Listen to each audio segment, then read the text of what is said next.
साथियों देखिए, हम लोग यहाँ से क्लास 10 का बायोलॉजी चैप्टर 2 पढ़ने वाले हैं, जिसका नाम है श्वसन। ठीक है, श्वसन जिसका नाम है श्वसन, और इंग्लिश में इसको बोलते हैं रेस्पिरेशन। ठीक है, इसके पिछले चैप्टर में हम लोग पढ़ चुके थे। क्या इसके पिछले चैप्टर में पढ़े थे कि जो पचे हुए भोज्य पदार्थ है ना, उसको छोटी आंच के द्वारा माइक्रोविलाई वहां पे लगे थे, जिसको वहां से अवशोषित कर लिया गया था।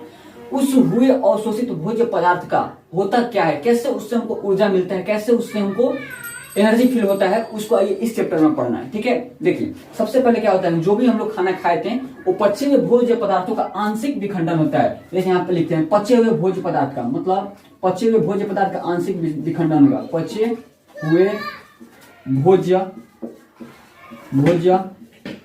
पदार्थ का क्या होगा जी, आंशिक विखंडन। ऐसे समझिए विखंडन। अब विखंडन क्या होता है, विखंडन किसी भी चीज को, विखंडन का मतलब ना उसको तोड़ना। विखंडन मतलब तोड़ना। मान लीजिए मार्कर है, हम कह रहे हैं कि इसको विखंडित कर रहे हैं, देखिए तोड़ दिए, मतलब क्या किया, इसको तोड़ दिए। ठीक है, तोड़ना, विखंडन का मतलब होता है तोड़ना। ठीक है, अब चलिए जो पचे हुए भोज्य पदार्थ है इसको कैसे तोड़ते हैं। ठीक है, इसको कैसे तोड़ते हैं, देखिए जो हमारी कोशिका है, जैसे हम लोग को जिंदा रहने के लिए हम लोग को खाना का आवश्यकता होती है ना, वैसे ही कोशिका को जीवित रहने के लिए, कोशिका को अपना संख्या बढ़ाने के लिए, कोशिका को डिवीजन करने के लिए, कोशिका को बढ़ने के लिए क्या होता है, एनर्जी की रिक्वायरमेंट होती है, मतलब ऊर्जा की आवश्यकता होता है। ठीक है, देखिए तो ये जो ऊर्जा है ना, हम लोग तो खाना खाते हैं लेकिन कोशिका भी खाना खाते हैं, लेकिन उसका खाना दूसरा है। उसका खाना क्या है जी, उसका खाना ग्लूकोज है। उसका खाना क्या है, ग्लूकोज। देखिए इसका खाना क्या है, ग्लूकोज C6H12 और O6।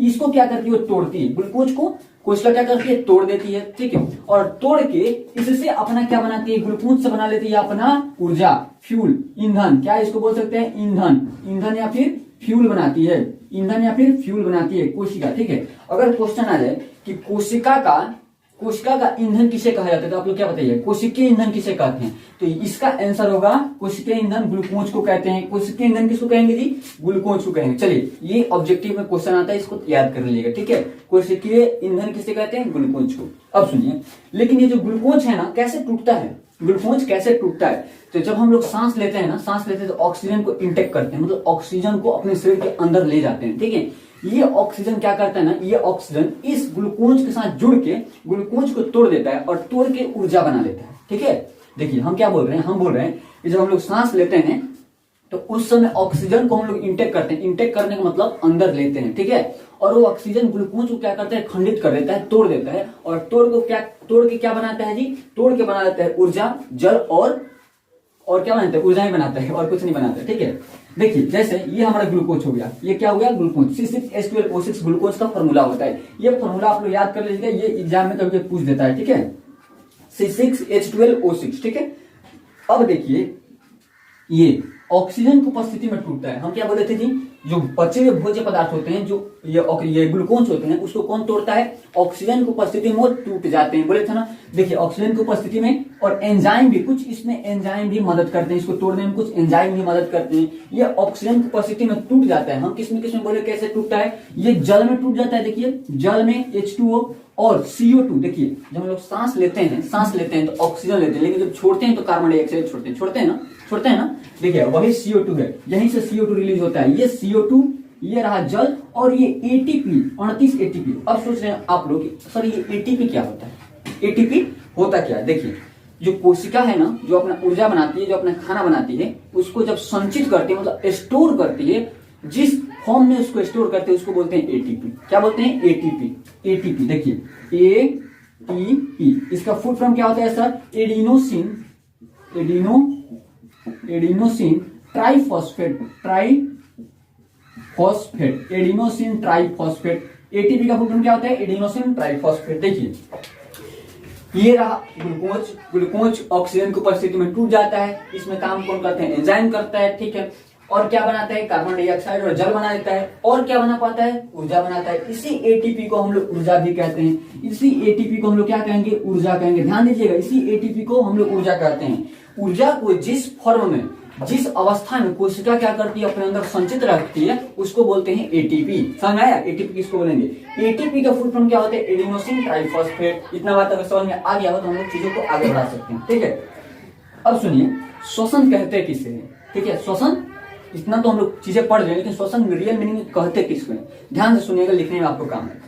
कहता है कि श्वसन एक ऐसी प्रक्रिया है जिसमें वातावरण से ऑक्सीजन को नासिक छिद्र के द्वारा, ट्रैकिया द्वारा होते हुए फेफड़ों तक ले जाया जाता है। तथा वहां से उसका रक्त के द्वारा अवशोषण किया जाता है। अवशोषण करके उसे कोशिकाओं तक पहुंचा दिया जाता है। ध्यान से सुनिएगा कैसे बोल रहे हैं, कोशिकाओं तक पहुंचा दिया जाता है। वहां पे कोशिकाएं इसे ग्लूकोज को तोड़ने के लिए अपना उपयोग करती हैं तथा ग्लूकोज के टूटने पे कार्बन डाइऑक्साइड, जल और ऊर्जा का निर्माण होता है। ठीक है, जल और ऊर्जा शरीर से समय समय पर बाहर कर दिए जाते हैं। इस पूरे प्रोसेस को क्या बोलते हैं, श्वसन बोलते हैं। कुछ समझ में नहीं आया होगा, हमको पता है, ठीक है, लेकिन कोई ना, हम आगे पढ़ाएंगे सब समझ में आ जाएगा। ठीक है, श्वसन इतना आप लोग समझें। चलिए अब समझिए, श्वसन ये दो प्रकार का होते हैं। एक होता है वायवीय श्वसन, एक होता है अवायवीय श्वसन। एक होता है वायवीय श्वसन, एक होता है अवायवीय श्वसन। आइए अवायवीय श्वसन को हम थोड़ा सा देख लेते हैं। अवायवीय श्वसन, ठीक है, इसको इंग्लिश में अगर हम लोग बोले तो एनारोबिक रेस्पिरेशन, एनारोबिक रेस्पिरेशन, ठीक है, रेस्पिरेशन। ध्यान दीजिएगा, एनारोबिक रेस्पिरेशन। देखिए इसमें क्या होता है ना, ये जो है ना ग्लूकोज का क्या होगा ना, ये ग्लूकोज का ऑक्सीजन का अनुपस्थिति में इसको तोड़ा जाएगा। क्या होगा जी, ये ग्लूकोज है C6H12 और O6, इसको क्या होगा, ऑक्सीजन के अनुपस्थिति में तोड़ा जाएगा। ठीक है, यह प्रक्रिया कोशिका द्रव्य में होती है। क्या होगा जी, ये इसको तोड़ना है, कैसे तोड़ेंगे, O2 के अनुपस्थिति में, ऑब्सेंस में, ठीक है, अनुपस्थिति में। यह प्रक्रिया कहां पे होती है, यह प्रक्रिया होती है कोशिका द्रव्य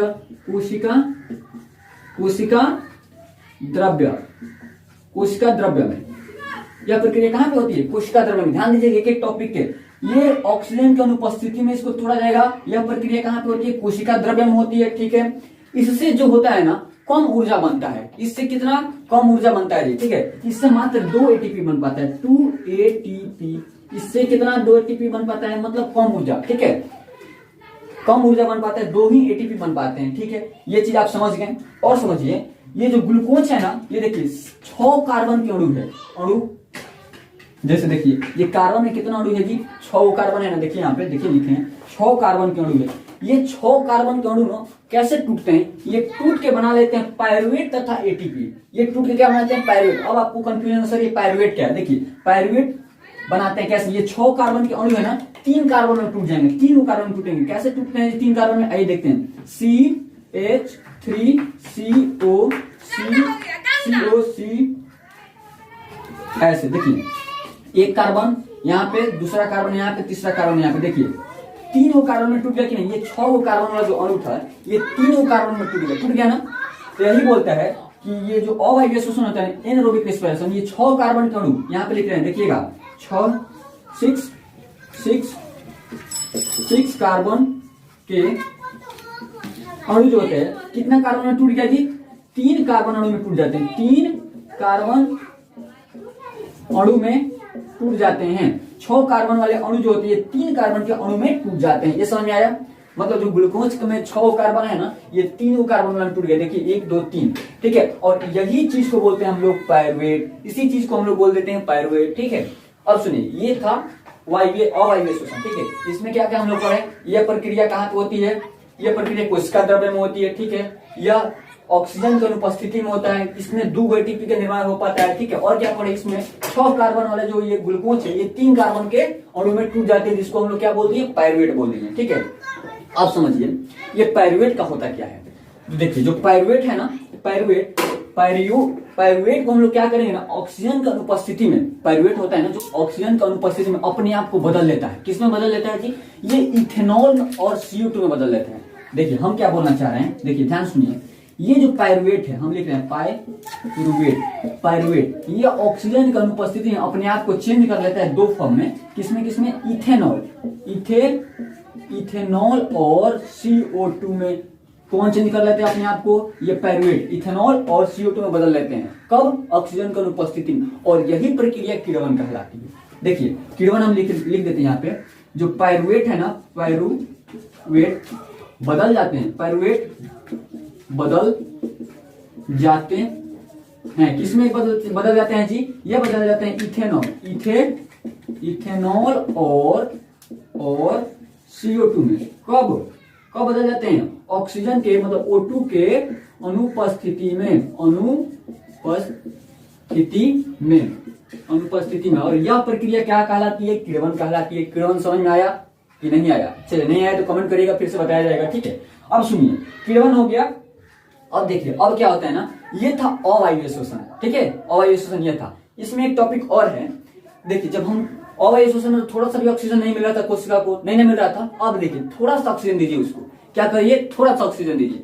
जब थोड़ा सा ऑक्सीजन देते हैं कोशिका को तो वो बना लेती है क्या? Lactic acid. क्या जी? लैक्टिक एसिड बना लेती है। कोशिका क्या करेगी? लैक्टिक एसिड बना लेगी। ये भी खतरनाक है हमारे शरीर के लिए। जब लैक्टिक एसिड बना लेगी ना तो होगा क्या कि हमारे मांसपेशियों में जकड़न महसूस होगा, दर्द महसूस होने लगेगा, ठीक है।